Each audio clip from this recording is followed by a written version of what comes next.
प्यारे बच्चों नमस्कार। आप सभी का स्वागत है आपके अपने YouTube channel most online classes में।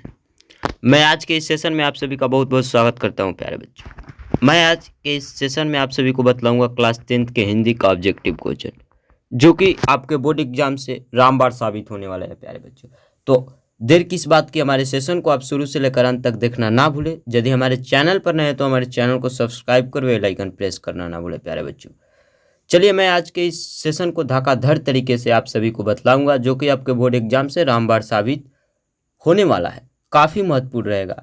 वैसे प्रश्न लेकर आऊँ जो कि आपके बोर्ड एग्जाम में बार बार पूछा जा चुका है, उसी के लेवल पर मैं आज के इस सेशन में प्रश्न बतलाऊंगा प्यारे बच्चे, जो कि आपके सारे प्रश्न जो भी बतलाऊंगा वो आपको याद करना पड़ेगा।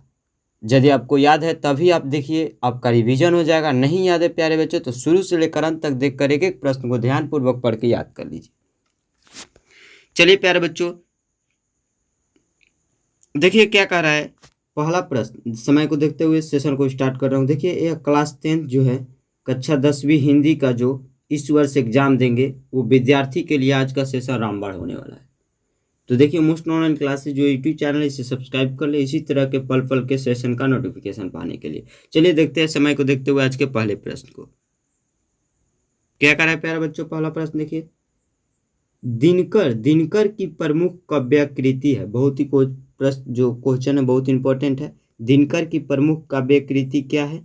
इनमें से सभी है प्यारे बच्चों, जो रसवंती, रेणुका और कुरुक्षेत्र जो ये सभी है किनका कृति था? दिनकर जी का। यानी इनका नाम क्या था? रामधारी सिंह दिनकर जी का जो सारे ये सब जो है ये सब दिनकर जी का ही काव्य कृति थी। यानी ऑप्शन डी सही हो जाएगा प्यारे बच्चों इस प्रश्न का, यानी इनमें से सभी। चलिए देखते हैं अगले प्रश्न को। देखिए क्या अगला प्रश्न कह रहा है प्यारे बच्चों। जनतंत्र का जन्म कविता के कवि है। जनतंत्र के जन्म एक प्रकार का पाठ है जिसका कवि कौन है प्यारे बच्चों? जनतंत्र के जन्म जो है कविता के लेखक कौन है प्यारे बच्चों, यानी कवि कौन है? कौन है? तो रामधारी सिंह दिनकर। यानी इस प्रश्न का प्यारे बच्चों ऑप्शन बी सही हो जाएगा। चलिए देखते हैं अगले प्रश्न को प्यारे बच्चों। क्या करा अगला प्रश्न। अज्ञाय का जन्म किस प्रदेश में हुआ था? बहुत ही क्वेश्चन इंपॉर्टेंट है। अज्ञाय भी एक पाठ के लेखक है जिनका जन्म एक प्रकार के कवि हैं। इनका जन्म कहाँ हुआ था प्यारे बच्चों? तो उत्तर प्रदेश में। किस प्रदेश में हुआ था प्यारे बच्चों? उत्तर प्रदेश में। इस प्रश्न का ऑप्शन बी सही हो जाएगा। चलिए देखते हैं अगले प्रश्न को प्यारे बच्चों। क्या कर रहा है अगला प्रश्न देखिए। उत्तर प्रियदर्शी किस विधा की रचना है? उत्तर प्रियदर्शी जो है किस विधा की रचना है प्यारे बच्चों? तो नाटक विधा की रचना है। ऐसे प्रश्न का ऑप्शन ए सही हो जाएगा इस प्रश्न का प्यारे बच्चों। जो उत्तर प्रियदर्शी है किस विधा की रचना है? नाटक की। चलिए देखते हैं अगले प्रश्न को। क्या करा अगला प्रश्न। हिरोशिमा किस देश में है? हिरोशिमा किस देश में है प्यारे बच्चों? तो जापान में है। ऑप्शन सी सही हो जाएगा प्यारे बच्चों इस प्रश्न का। चलिए अगले प्रश्न को देखता हूँ प्यारे बच्चों। क्या कर रहा है अगला प्रश्न देखिए। अगय ने संपादन किया। अगय ने किसका संपादन किया प्यारे बच्चों? इनमें से सभी का। इस प्रश्न का प्यारे बच्चों ऑप्शन डी भी डी सही हो जाएगा। यानी पुष्करणी का, रूपाम्बरा का और तार संपदा का, ये सब जो संपादन किए थे अगय ने किए थे। यानी इस प्रश्न का प्यारे बच्चों ऑप्शन डी सही हो जाएगा। इनमें से सभी का संपादन अगय ने किया था। चलिए देखते हैं अगले प्रश्न को। क्या करें प्यारे बच्चों अगला प्रश्न। जापान, क्या कह रहे प्यारे बच्चों देखिए। जापान के हिरोशिमा नामक नगर पर अणु बम किसने गिराया? जापान के हिरोशिमा नामक नगर पर अणु बम किसने गिराया था प्यारे बच्चों? अमेरिका ने गिराया था। इस प्रश्न का प्यारे बच्चों ऑप्शन ए सही हो जाएगा। चलिए अगले प्रश्न को देखता हूँ प्यारे बच्चों। अगला प्रश्न क्या करा है देखिए। अगय जो कि एक पाठ के लेखक है, अगय एक प्रकार के कवि है। अगय का निधन कब हुआ? अगय का निधन कब हुआ था प्यारे बच्चों? अगय जी का निधन कब हुआ था? तो 4 अप्रैल 1987 ईस्वी को अगय जी का जन्म कब हुआ था प्यारे बच्चों? 4 अप्रैल 1987 को। यानी इस प्रश्न का प्यारे बच्चों ऑप्शन सी सही हो जाएगा। चलिए देखते हैं अगले प्रश्न को प्यारे बच्चों। यदि हमारे चैनल पर भी नए हैं तो हमारे चैनल को सब्सक्राइब करो, बेल आइकन प्रेस करो, most online classes YouTube channel को। चलिए देखते हैं अगले प्रश्न को प्यारे बच्चों।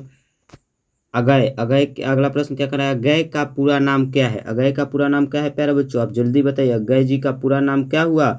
अगय जी का पूरा नाम क्या है प्यारे बच्चों? अगय का पूरा नाम क्या है बताइए। तो अगय का पूरा नाम सचिंदानंद हीरानंद, सॉरी अगय का पूरा नाम क्या हुआ? हाँ सॉरी यही होगा, सचिंदानंद हीरानंद वात्स्यन अगय। यानी अगय जी का पूरा नाम सचिंदानंद हीरानंद वात्स्य अगय हुआ। इस प्रश्न का प्यारे बच्चों ऑप्शन बी सही हो जाएगा। चलिए देखते हैं अगले प्रश्न को प्यारे बच्चों। क्या करा अगला प्रश्न, चक्रव्यूह के रचनाकार हैं। चक्रव्यूह के रचनाकार कौन है प्यारे बच्चों? चक्रव्यूह के रचनाकार कौन है? कुंवर नारायण। इस प्रश्न का ऑप्शन ए सही हो जाएगा प्यारे बच्चों।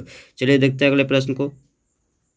बच्चों अगला प्रश्न क्या करा देखिए, दूर से कौन ललकारता है? दूर से कौन ललकारता है प्यारे बच्चों? तो वृक्ष चकुदार, यानी ऑप्शन इस प्रश्न का प्यारे बच्चों डी सही हो जाएगा। चलिए देखते हैं अगले प्रश्न को प्यारे बच्चों। क्या कर रहा है, आत्मजयी किसकी रचना है? आत्मजयी किसकी रचना है प्यारे बच्चों? किसकी रचना है? तो कुंवर नारायण जी का। ऑप्शन इस प्रश्न का बी सही हो जाएगा प्यारे बच्चों। चलिए देखते हैं अगले प्रश्न को। क्या करा अगला प्रश्न, कुंवर नारायण का जन्म किस शहर में हुआ था? कुंवर नारायण का जन्म किस शहर में हुआ था प्यारे बच्चों? लखनऊ में हुआ था। ऑप्शन इस प्रश्न का सी सही हो जाएगा। चलिए देखते हैं अगले प्रश्न को प्यारे बच्चों।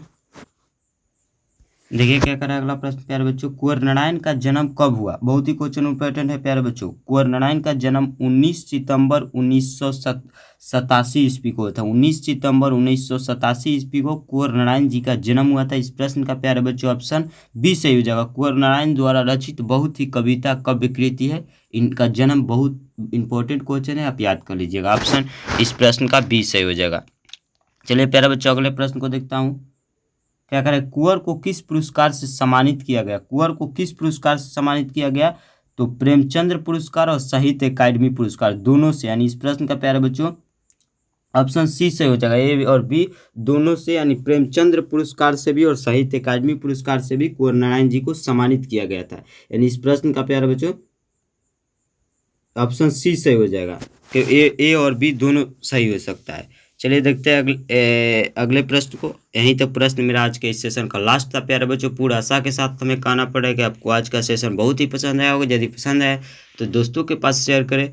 चैनल पर नए हो तो चैनल को सब्सक्राइब करें। कोई भी डाउट होने पर कमेंट जरूर करें।